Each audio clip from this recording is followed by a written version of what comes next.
आज आपण ग्रामसेवक प्रश्नपत्रिका जिल्हा बीड या ठिकाणी 2015 ला आलेले महत्त्वपूर्ण प्रश्न बघणार आहेत।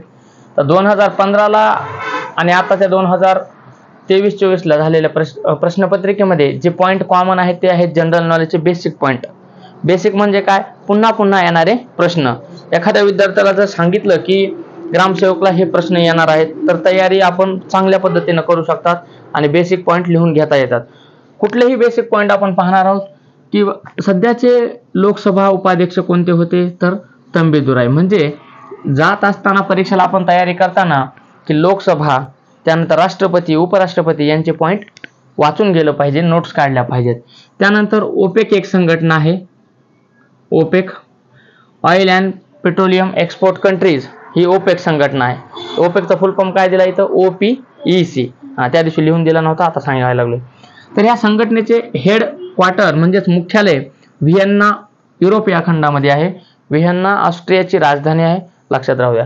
त्यानंतर पश्चिम घाट, तसं ही महाराष्ट्र आहे। आपण मगाशी पाहिलं की महाराष्ट्राच्या या बाजूला एक पश्चिम घाट आहे, डोंगर रांग आहे, त्या ठिकाणी विविध जाती आहेत जनावरांच्या आणि विविध पक्ष्यांच्या।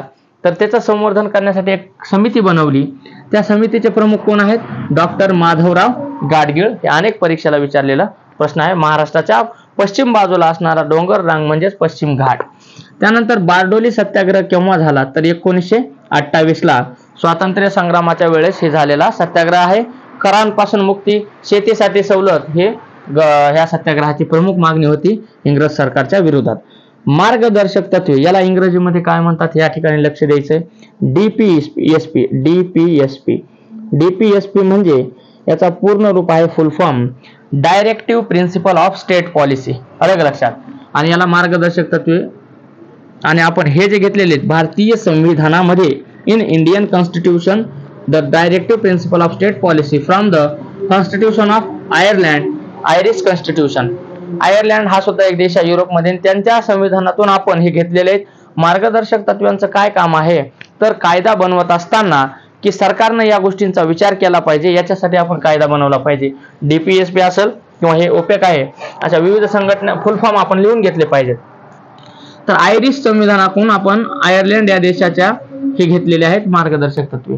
पुढचा पॉइंट आहे की प्रेशर कुकरचा शोध कुणी लावला। कॉमन प्रश्न आहे आणि साधा प्रश्न आहे, हे जर एकदा लक्षात ठेवलं तर आपल्याला नक्की फायदा होईल। तर डेनिस पॅपिन या शास्त्रज्ञानं शोध लावला कुकरचा, लक्षात राहू द्या।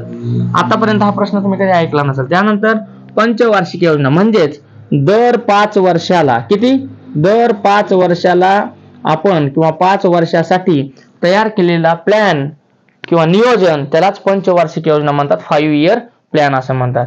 तर असे एकूण जवळपास 12 पंचवार्षिक योजना झालेल्या आहेत। किती झालेल्या आहेत? 12 पंचवार्षिक योजना झालेल्या आहेत आणि सुरू झालेल्या आहेत 1951 पासून ते 2017 पर्यंत यांची अंमलबजावणी होती। आपण काही ठिकाणी लिहून दिलेले आहेत।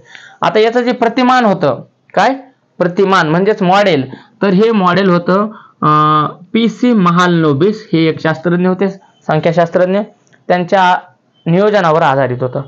त्यानंतर 12व्या वित्त आयोगाचे अध्यक्ष कोण होते तर त्यावेळेस जे 12वा वित्त आयोग होता ते C रंगराजन हे फायनान्स कमिशनचे अध्यक्ष होते।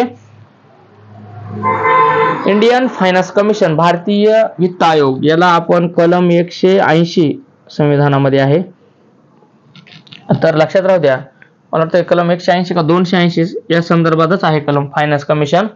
तर वित्त आयोग काय करतोय तर राज्यांना कर किती द्यायचा किंवा राज्याला पैसा किती द्यायचा सरकारनं हे ठरवण्याचं काम, कोणत्या योजना सुविधाला किती पैसा द्यायचा हे वित्त आयोगाच्या रिकमेंडेशन म्हणजे सुधारणा किंवा सूचनानुसार कार्य होत असते।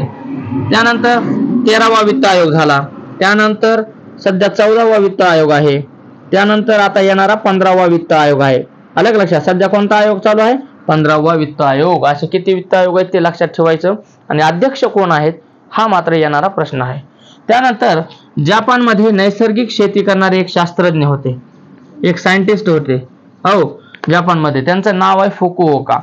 तर हिने नैसर्गिक शेतीची मांडणी केली या फुकुओकानं। म्हणजे शेतीमधलं गवत खुरपायचं नाही, शेतीमधलं तण बाजूला काढायचं नाही, ते कापून गवत तिथं शेतीत टाकायचं, धान्य पेरायचं आणि त्याची मशागत पण कमी करायची।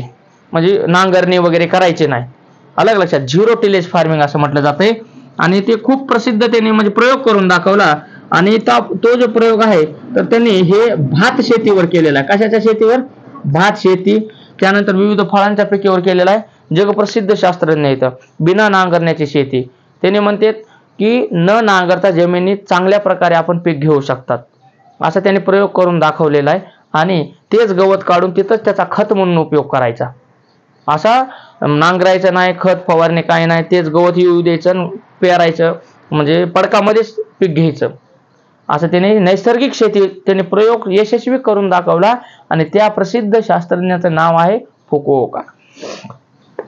त्यानंतर ज्वारीवर जे कीड पडते ती आहे खोडकिडा. आता ग्रामसेवकच्या परीक्षेमध्ये मी तुम्हाला सांगितलेलं आहे की पॅटर्न आहे की जवळपास 40 प्रश्न हे तांत्रिक आहेत गुणिले 2 म्हणजेच बरोबर 80 मार्क याचे आहेत. त्यानंतर 15 प्रश्न म्हणजेच 30 मार्क जवळपास हे जीके वर असणार आहेत. आणि हे शेतीविषयक असणार आहेत. शेतीविषयक अलग लक्षात, शेतीविषयक 40 प्रश्न 80 मार्क, 15 प्रश्न जीके 30 मार्क. तर शेती प्लस जीके म्हणजे जवळपास 55 प्रश्न हे जीके संदर्भात येणार आहेत. अलग लक्षात, हे लक्षात होतं. 15 आणि 40 पण 55. तर इतका सोपा पेपर आहे, लवकर कुणी अधिकारी बनू शकते. पण याच्यासाठी तयारी, नोट्स काढणं महत्वाचे आहेत आणि परीक्षेला जाताना नोट्सचं रिव्हिजन महत्वाचं आहे. पुढे पाहूया की भारतीय कृषी अनुसंधान परिषद कुठे आहे? तर ती आहे स्थापना कधी झालेली? 1929. याची स्वातंत्र्याच्या अगोदर झालेली आहे. आणि त्यानंतर याचा फुल फॉर्म काय बघा, Indian council of agriculture research. काय आहे? Indian council of agriculture research. Agriculture म्हणजे शेती, रिसर्च म्हणजे संशोधन, काउन्सिल म्हणजे परिषद आणि इंडियन म्हणजे भारतीय. तर असे फुल फॉर्म येत असतात. 2 फुल फॉर्म आले आता, ICAR, DPSP, OPEC. हे त्या दिवशी मी लिहून दिले नव्हते पण आता सांगतोय. ICAR, DPSP, OPEC. अलग organization of petroleum export countries. त्यानंतर Indian council of agriculture research. हे त्या दिवशी मी लिहून दिलेत का? नाही, आज सांगतोय, लक्षात राहू द्या. DPSP directive principle of state policy. मग तेच तर फरक असते व्हिडिओमध्ये. पॉईंट लिहून घेणं महत्वाचं. आता तुम्हाला हे लिहून घ्यावं लागतील पॉईंट, लक्षात आलं. त्यानंतर MH म्हणजे काय? महाराष्ट्र. इथं दिलेलं आहे. कमाल जमीन धारण जिरायती क्षेत्र किती असलं पाहिजे? म्हणजे एखाद्या कुटुंबाकडे कोरडवाहू जमीन किती असली पाहिजे? 21 हेक्टर. 21 हेक्टर, 21.85 हेक्टर एका कुटुंबाकडे जमीन असायला पाहिजे, म्हणजे लिमिटेशन आहे. आणि 1 हेक्टर असते जवळपास 2.5 एकरचं. किती? 1 हेक्टर. 1 हेक्टर बरोबर 2.5 एकर. हा, मग 21 गुणिले समजा आपण 2.5 केलं तर जवळपास 21 2 42 आणि समजा आणखीन वरचे 10, एक 50-48 एकर आसपास एक कुटुंब जमीन ठेवू शकतो.